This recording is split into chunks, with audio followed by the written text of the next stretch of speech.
क्यों कोई भी आज तक नहीं कर पाया है कैलाश पर्वत का सफर तय? आखिर कितनी है एवरेस्ट पर्वत और कैलाश पर्वत की ऊंचाई? कौन है वो शख्स जिसने की थी कैलाश पर्वत की चढ़ाई? जानने के लिए बने रहे इस वीडियो के अंत तक। दरअसल कुछ समय पहले कैलाश पर्वत पर ओम आकार बनने की खबर काफी ही सुर्खियों में रही थी। बता दें कि इस पर्वत को लेकर कई रहस्य हैं। जहां दुनिया की सबसे ऊंची चोटी एवरेस्ट पर तो लोग चढ़ जाते हैं, लेकिन कैलाश पर्वत पर नहीं। दोनों ही पर्वत अपनी अपनी खासियतों के लिए जाने जाते हैं। एवरेस्ट पर्वत पर चढ़ना चुनौतियों का कम माना जाता है, तो वहीं कहा जाता है कि कैलाश मानसरोवर पर आज तक कोई चढ़ाई शुरू नहीं कर पाया है।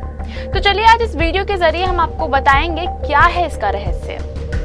जहां एवरेस्ट पर्वत की ऊंचाई 8,848.86 मीटर है, तो वहीं कैलाश पर्वत की ऊंचाई 6,638 है। जहां माउंट एवरेस्ट दुनिया का सबसे ऊंचा पर्वत है, वहीं कैलाश पर्वत हिमालय के सबसे ऊंचे हिस्सों में से एक है। कैलाश पर्वत तिब्बत के सुदूर दक्षिण पश्चिम में स्थित है। ये मानसरोवर और राक्षस ताल झीलों के पास है। फिर कैलाश पर्वत पर चढ़ना माउंटेनियर्स के लिए सबसे ज्यादा मुश्किल क्यों है, चलिए जानते हैं। कैलाश पर्वत की ऊंचाई लगभग 6,638 मीटर है, जो एवरेस्ट से कम है, लेकिन इसकी चढ़ाई करना बहुत कठिन है। यहाँ की ज्योग्राफी, क्लाइमेट और एल्टीट्यूड की वजह से ये माउंटेनियर्स के लिए एक बड़ा चुनौती बन जाता है। कैलाश पर्वत की चढ़ाई में अक्सर बर्फबारी और तेज हवाएं होती हैं, जो इसे और भी खतरनाक बनाती हैं।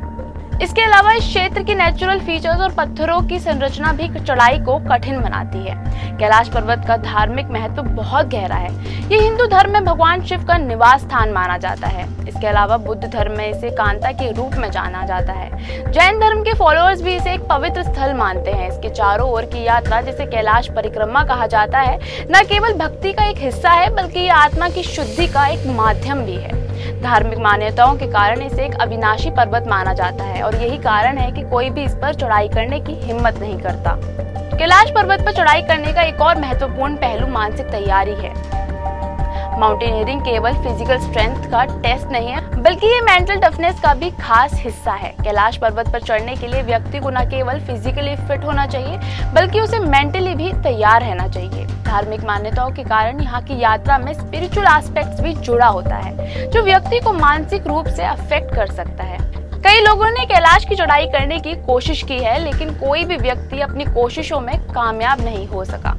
कैलाश पर्वत को ब्रह्मांड और धरती के बीच का केंद्र माना गया है। एवरेस्ट के वातावरण की तुलना में कैलाश पर्वत का वातावरण ज्यादा कठिन माना गया है। वैज्ञानिकों के मुताबिक कैलाश पर्वत पर मैग्नेटिक फील्ड ज्यादा एक्टिव है, और यही रीजन है कि इसका एनवायरनमेंट दूसरे किसी प्लेस के एनवायरनमेंट से बिल्कुल डिफरेंट है, और यही इसकी चढ़ाई को और भी ज्यादा मुश्किल बना देता है। कहा जाता है कि 11वीं सदी में एक तिब्बती बुद्ध योगी मिलारेपा ही कैलाश पर्वत की चढ़ाई करने में सफल हुए थे। अब वो ऐसा करने वाले दुनिया के एकमात्र व्यक्ति बन गए हैं, जो कैलाश पर्वत पर चढ़ाई करने के बाद जिंदा लौटे हैं।